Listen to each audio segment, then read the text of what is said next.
성경 말씀을 보시면서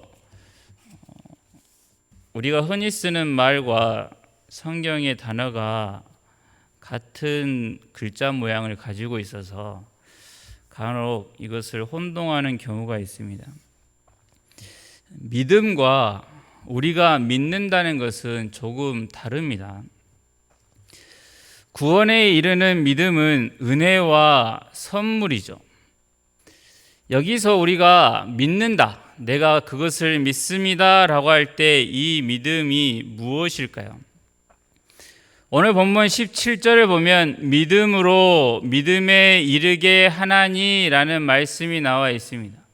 17절을 보면 이 두 믿음이 서로 다르다는 것은 알 수 있습니다. 우리가 보통 사용하는 믿는다 라고 하는 것은 여기 두 번째 나오는 믿음입니다. 앞에 있는 믿음은 하나님께서 은혜로 우리에게 주신 결과이죠. 눈을 뜨게 하신 일입니다. 이제 눈을 뜬 이들에게 하나님께서 이 다음 두 번째 믿음을 요구하시는 것이죠. 네가 눈을 떠서 보지 않았느냐? 네가 만지고 맛을 보았는데 왜 믿지 않는 것처럼 사느냐라고 하는 징계의 말이 나오는 것이죠. 이에 대한 예가 있습니다.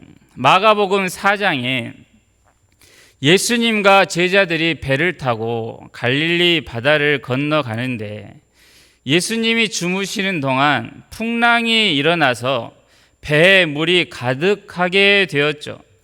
이때 제자들이 예수님을 깨우면서 주여 우리가 죽게 되었습니다 라고 합니다. 주께서 일어나서 바다를 잠잠하게 하신 후에 하시는 말씀이 너희가 어찌 믿음이 없느냐라고 꾸짖죠. 너희가 어찌 믿음이 없느냐라는 말의 본래 의미는 너희 믿음이 어디 있느냐라고 하는 것이죠. 이 말을 더 풀어보면 믿음 뒀다가 뭐 하느냐라고 하는 것이죠. 그리고 마태복음 6장에도 이 말씀이 있습니다. 공중의 새를 보라, 들에 핀 백합화를 보라, 오늘 있다 내일 아궁이에 던져지는 풀을 보라. 이런 것들도 하나님께서 잎이 식어든 하물며 너희일까 보냐, 믿음이 작은 자들아 라고 하십니다. 여기서 믿음이 작은 자들아는 눈을 너희가 떴으니 보라는 것이고 믿음이 있으니 믿으라는 말씀이죠. 보고 생각하라는 것입니다. 이 두 이야기를 합쳐서 말씀을 드려보자면 너희는 내가 누구인지를 알고 있지 않느냐, 내 능력이 어떤지도 받지 않느냐, 그런데 그것을 믿는 너희의 믿음이 어디 있길래 내가 지금 같이 있는데도 이 풍랑을 무서워하느냐. 이제 눈이 떠져서 들을 보며 하나님이 어떠한 분이신지를 알 수 있게 되었는데도 왜 저 들풀을 보면서 하나님의 아버지 되심을 보려고 하지 않느냐라고 하는 말씀인 것이죠. 우리가 말씀을 듣게 되고 이렇게 수요일 밤에 나오고 예배를 드리는 모든 일은 하나님이 우리를 구원하셨기에 가능한 일이죠. 하나님이 우리를 구원하시지 않았으면 어떤 죄인도 교회에 예배 드리러 나올 생각을 안 하며 나와도 앉아만 있다 가지 예배를 드리지를 못하고 말씀이 귀에 안 들어오고 듣긴 들어도 말씀대로 살려고도 하지 못하는 것입니다. 우리가 믿는다는 것은 도박과는 완전히 다른 성격입니다. 도박은 일단 믿어보라는 것이죠. 확률이 30%, 10%, 어떨 때는 5%도 안 되는 그 확률, 일단 한번 해보자 라고 하는 식을 뭐라고 하냐면 도박이라고 하는 것입니다. 그런데 믿음은 그런 게 아니죠. 믿음은 100%, 200%, 300% 확실한 것입니다. 하나님이 항상 선한 분인지를 우리가 아는데 우리의 삶 속에서 어떻게 하나님을 원망할 수가 있습니까?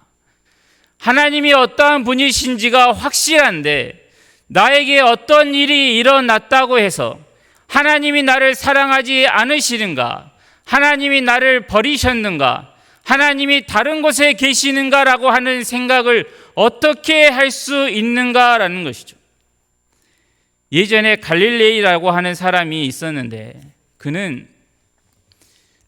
지구가 태양 주위를 돌고 있다라고 하는 말을 했습니다. 그런데 그가 그 말을 할 당시에는 지구가 온 우주의 중심이라고 생각을 다 하던 시기였습니다. 그런데 이 갈릴레이라고 하는 사람이 망원경을 통해서 이렇게 해와 여러 가지 것이 지나다니는 것을 관측한 결과로 지구가 중심이 아니라 태양을 중심으로 지구가 돈다는 것을 확신하게 되죠. 이것이 믿음이라는 것입니다.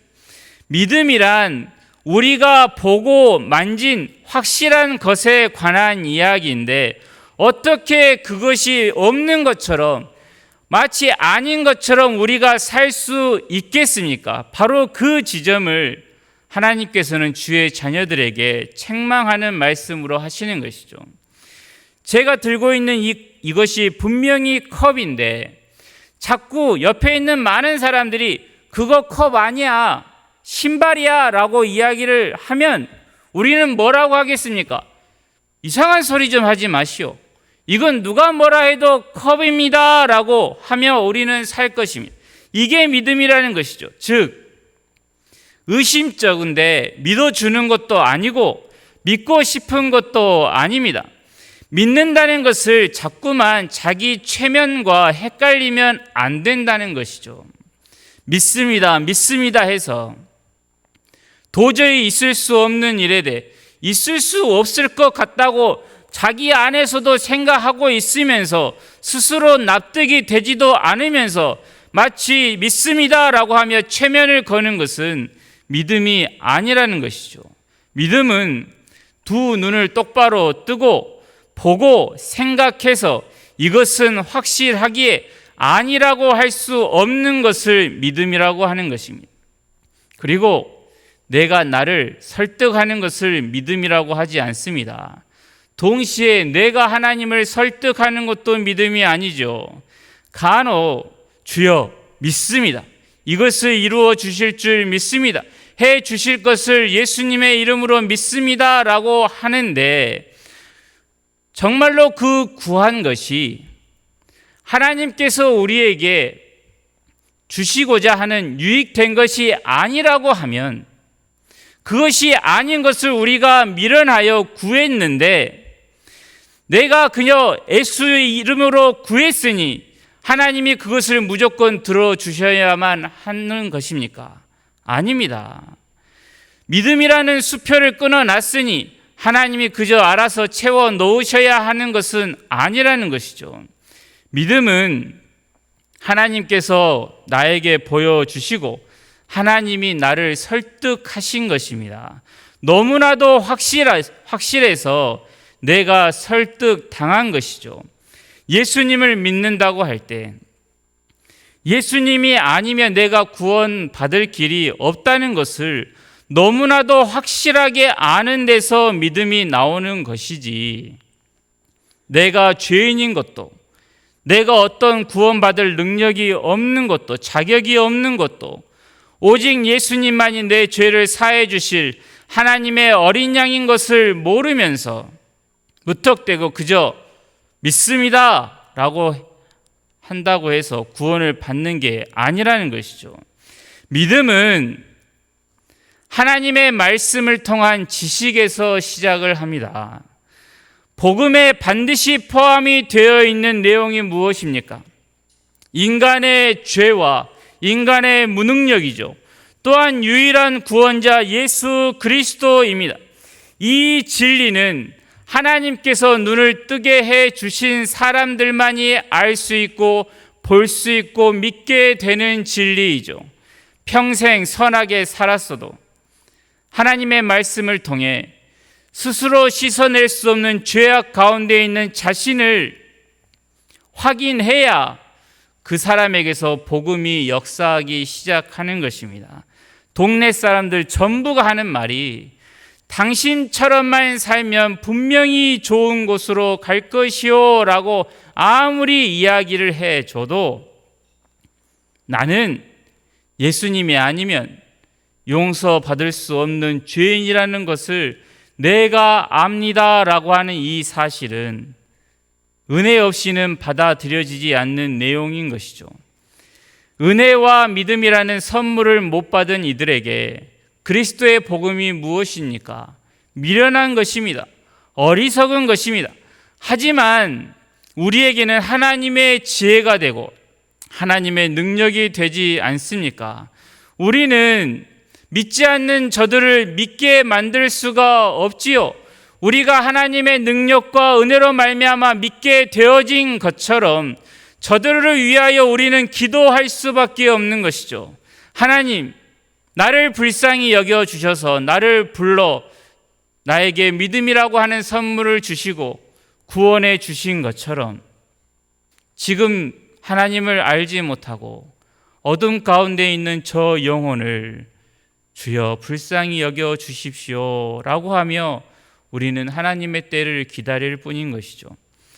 우리가 믿음의 사람으로 사는 것의 첫걸음은 일단 눈을 뜨는 것에서 시작을 합니다. 그런데 이 눈을 떴다라고 하는 것을 우리가 상당히 잘 오랜 시간 동안 모르는 경우가 있습니다. 보고 있으면서도 그것이 눈을 뜬 것인지를 모른다는 것입니다. 즉, 죄를 짓고 있는 자신이 보입니다. 그러면서 드는 생각이 내게 신앙이 있기는 한가? 내가 정말 하나님의 자녀인가? 라고 하는 자책을 할 때가 있습니다. 내 안에 끊임없이 도사리는 죄를 보면서 이게 아닌 것 같은데 라고 하는 생각을 하게 된 것, 이것이 바로 눈을 떴다는 증거입니다. 구원이 내 안에 일어난 증거인데 나 같은 죄인은 하나님의 자녀가 아니야 라고 하면 멈춰서는 안 되는 것이죠.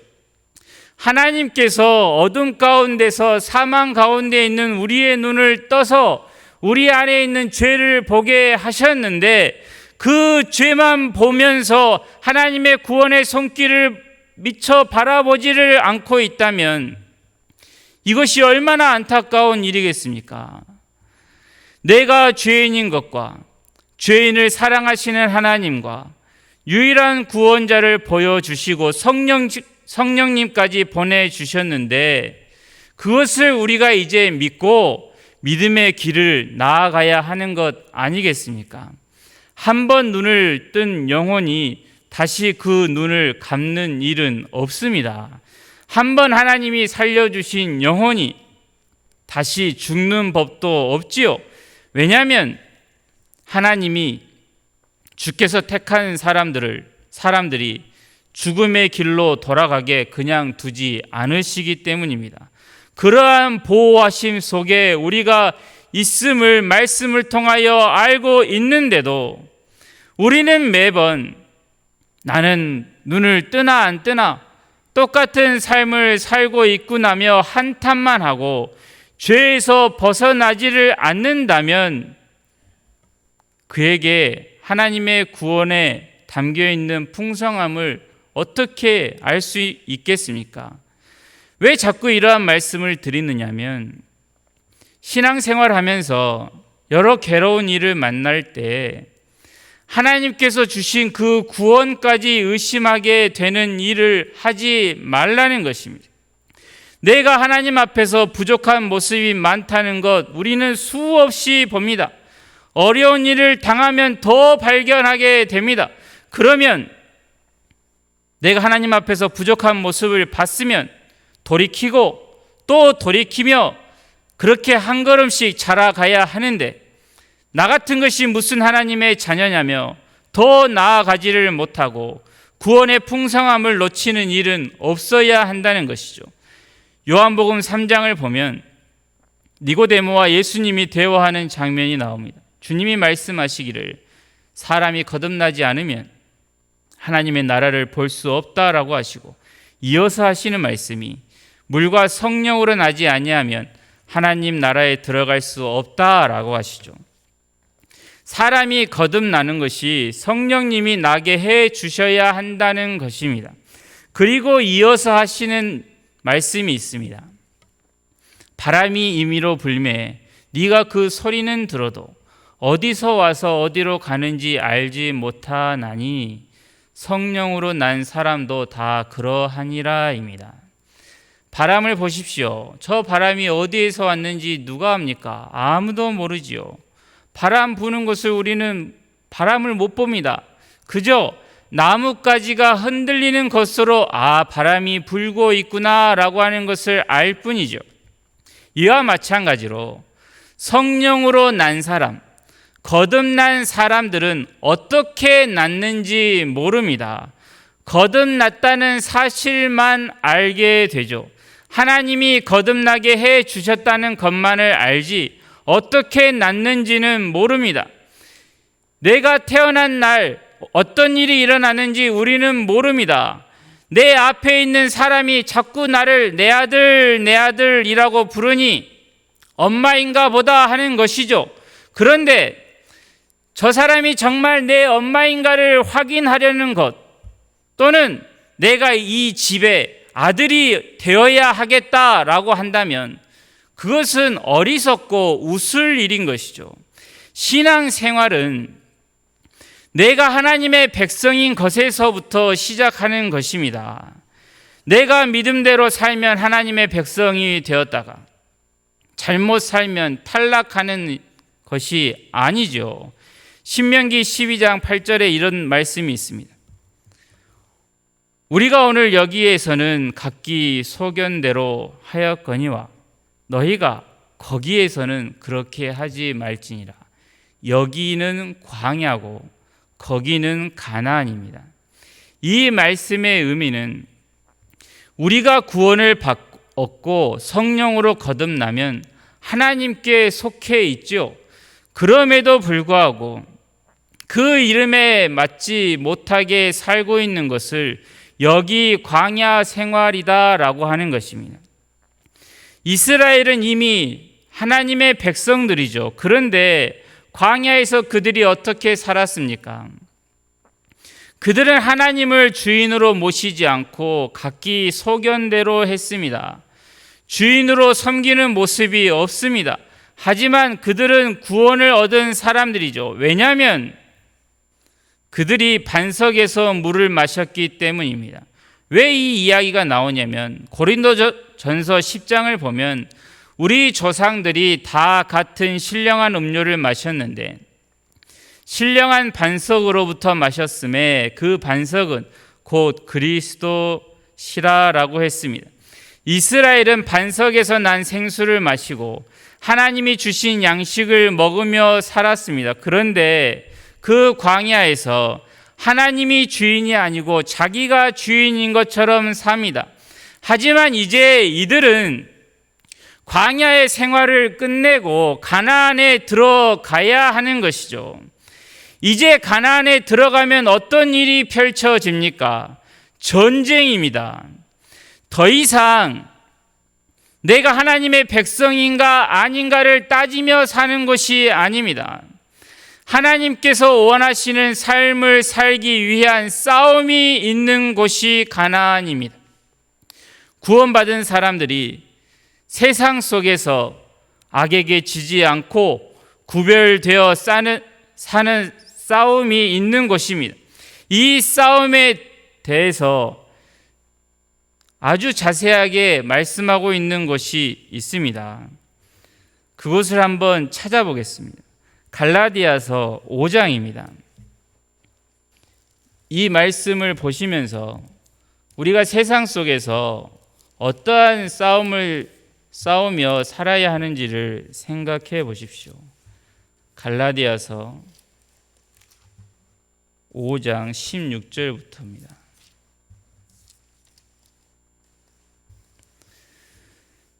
갈라디아서 5장 16절부터 24절까지입니다. 갈라디아서 5장 16절부터 24절입니다. 제가 봉독하겠습니다. 내가 이르노니 너희는 성령을 따라 행하라.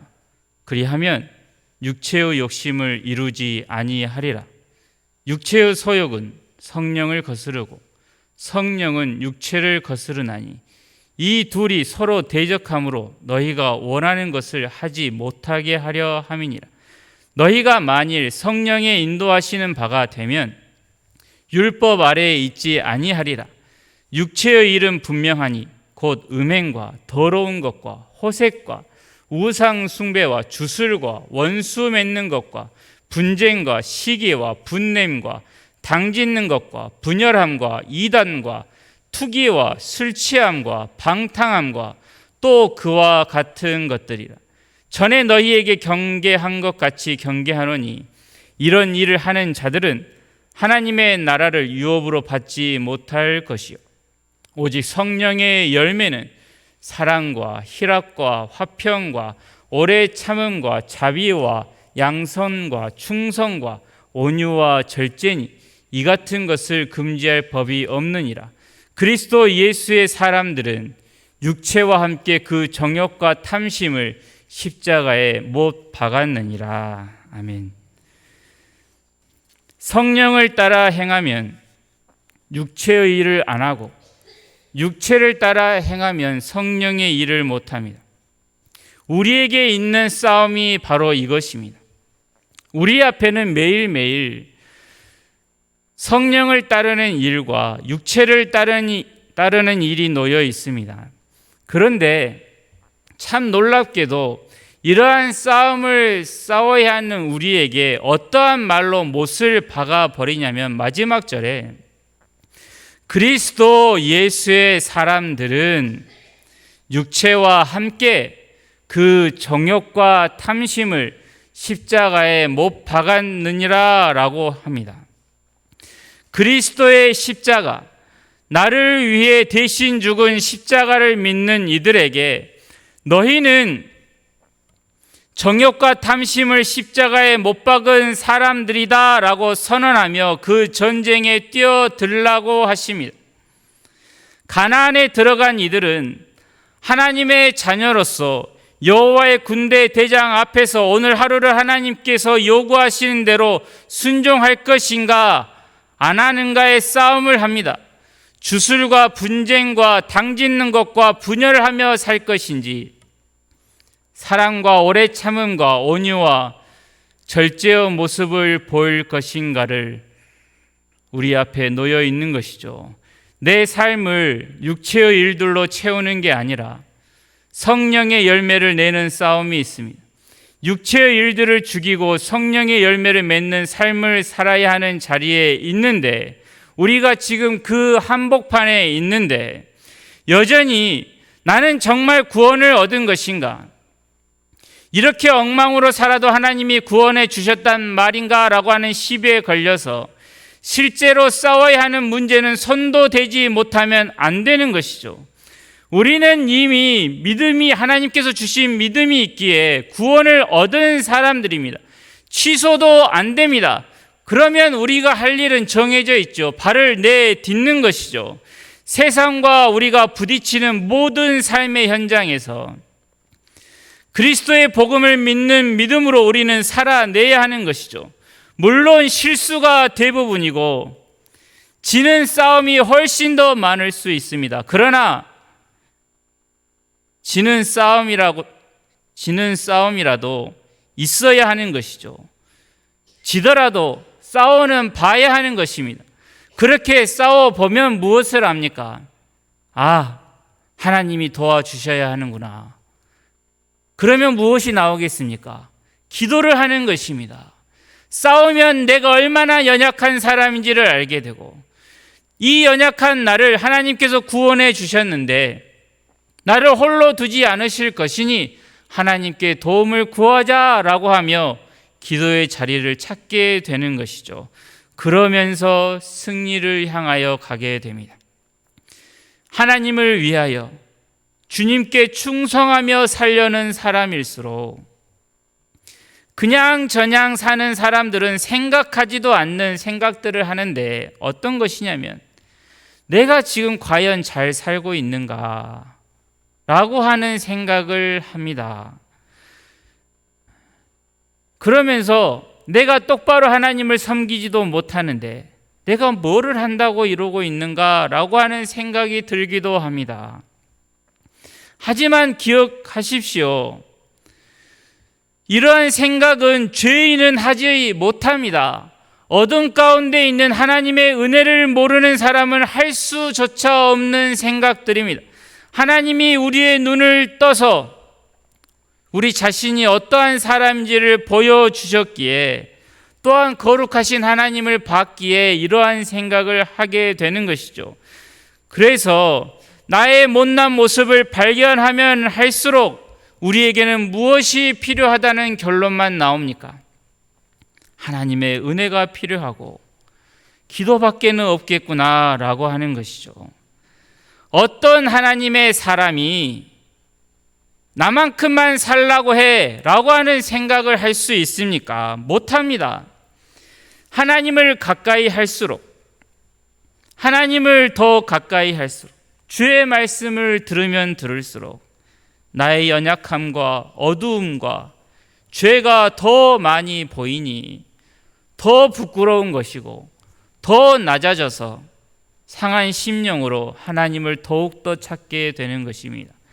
나에게 소망은 하나님밖에 없다는 생각이 언제 나오냐면 부끄러운 나를 발견하고 싸움에서 지는 나를 발견할 때 가능한 일입니다. 그러니 졌다고 실패했다고 주저앉지 마시고 주님을 믿으니 힘써서 전진하십시오. 우리의 마지막은 승리입니다. 그리스도의 장성한 분량이 우리의 목적지인 것입니다. 하루에 100번을 졌으면 한두 번은 이길 것입니다. 그렇게 실수가 쌓이고 자신의 못나고 연약한 모습을 보면서 우리의 믿음이 더욱더 자라가는 것입니다. 여기에 하나님의 지혜가 있고 능력이 있는 것이죠. 우리에게 중요한 것은 죄를 죄로 볼 수 있는 눈이죠. 그런데 이 눈을 하나님께서 선물로 주셨습니다. 그러니 주님의 말씀으로 자신을 쉼없이 살펴서 내가 지금 하나님이 원하시는 모습으로 살고 있는가? 내가 지금 하고 있는 생각들을 하나님이 기뻐하시겠는가? 내가 정말로 지금 하늘의 영원한 것을 소유한 사람처럼 살고 있는가? 극히 값진 진주를 발견한 사람과 같이 과연 이 세상의 험한 것들을 대하고 있는가를 살펴야 하는 것입니다. 그러면서 우리의 모습이 날마다 조금씩 주님을 닮아가고 그렇게 주님을 닮아가는 사람들이 모여서 교회가 하나님 보시기에 아름답게 변화되어 가는 것입니다. 주님이 우리에게 걷게 하시는 이 믿음의 길을 걸어가실 때 우리에게 주목하지 마시고 이 부족한 나를 불쌍히 여기시고 하나님의 그 능력으로 그 아들의 피를 흘리면서까지 우리를 불러주신 하나님을 믿는 믿음으로 한 걸음씩 걸어가시기를 바랍니다. 기도하겠습니다.